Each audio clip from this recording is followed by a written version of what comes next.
자식의 손으로 돌아옵니다. 아버지의 날, 자동차 전시회 주차장이었습니다. 한 노년의 남성이 하얀색 머스탱 앞에 멈춰 섰습니다. 백미러에 매달린 이름표를 봤는데요. 자기 이름이었습니다. 다니엘. 그는 웃으며 우연이라고 생각했어요. 아들에게 농담을 던졌습니다. 내 차 키는 어디 있냐고요. 그 순간 아들이 진짜 키를 건넸습니다. 이건 30년도 더 전에 6아이를 키우기 위해 팔아버렸던 바로 그 꿈의 차였습니다. 베트남 전쟁터에서 돌아온 청년이 처음 샀던 차, 아내와 첫 데이트를 하고 페리 위에서 청혼했던 차.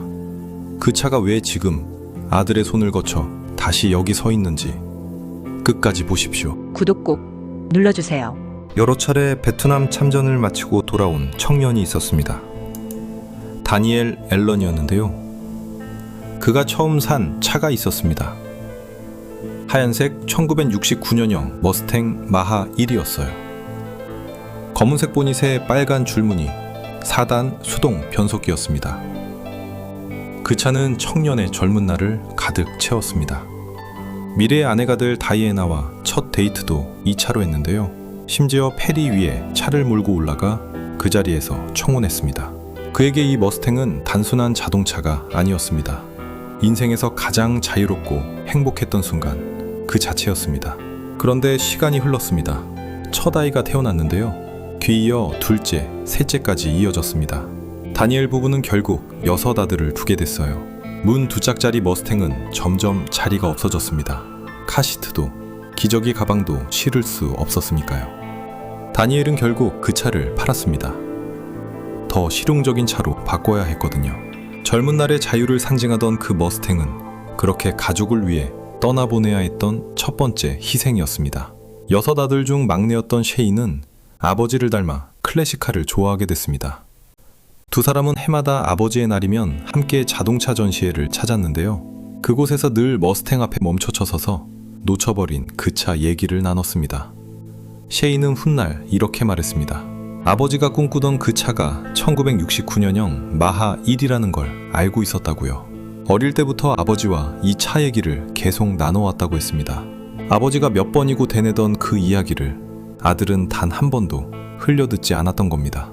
그러던 올해 셰이는 아버지가 늘 말하던 그 모습 그대로의 1969년형 흰색 마하 2를 발견했습니다. 그는 자신이 복원해둔 커스텀 머스탱 GT를 팔았습니다. 그 돈으로 아버지의 차를 사기 위해서였어요. 구독 꼭 눌러주세요. 차는 완벽한 상태가 아니었습니다. 손볼 곳이 많았는데요.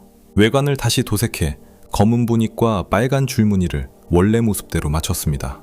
시트도 새로 갈았고 4단 수동 변속기가 확실하게 시동 걸리도록 정비했습니다. 완전한 복원은 아니었어요. 하지만 아버지의 기억 속 그 느낌, 그 소리를 그대로 되살리기 위한 작업이었습니다. 그렇게 완성된 머스탱을 몰고 셰이는 늘 다니던 그 자동차 전시회 주차장에 차를 세웠습니다. 백미러엔 작은 이름표 하나가 매달려 있었어요. 다니엘. 아버지와 늘 그래왔듯 두 사람은 전시된 차들을 둘러보다가 그 하얀 머스탱 앞에 멈춰 섰습니다. 다니엘은 이름표를 보고 그냥 우연이라 생각했어요.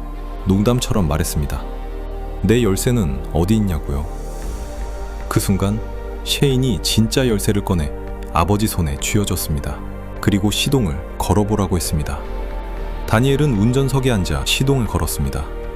그 익숙한 엔진 소리가 30년 만에 다시 울렸습니다. 차에서 내린 다니엘이 아들에게 물었습니다. 대체 어떻게 한 거냐고요. 셰인이 대답했습니다. 자신의 커스텀 GT를 팔아서 이 마하 2를 구했다고요. 그 말을 들은 다니엘은 그 자리에서 무너졌습니다. 아들을 카메라를 껐다고 했습니다. 나중에 계속 찍을 걸 그랬다고 아쉬워했지만 그 짧은 포옹 하나만으로도 모든 게 담겨 있었습니다. 6아이를 키우기 위해 꿈을 내려놓았던 아버지였습니다. 그 희생을 30년이 지나 막내 아들이 되갚았습니다.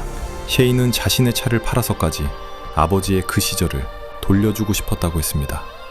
이 영상은 소셜미디어에 퍼지면서 수많은 사람들의 마음을 울렸습니다. 한 시청자는 이렇게 남겼습니다. 작은 친절 하나가 인류애를 다시 회복시킨다고요. 다니엘이 30년 만에 다시 잡은 그 핸들처럼 부모의 희생은 언젠가 반드시 구독 꼭 눌러주세요. 패밀리 유튜브였습니다.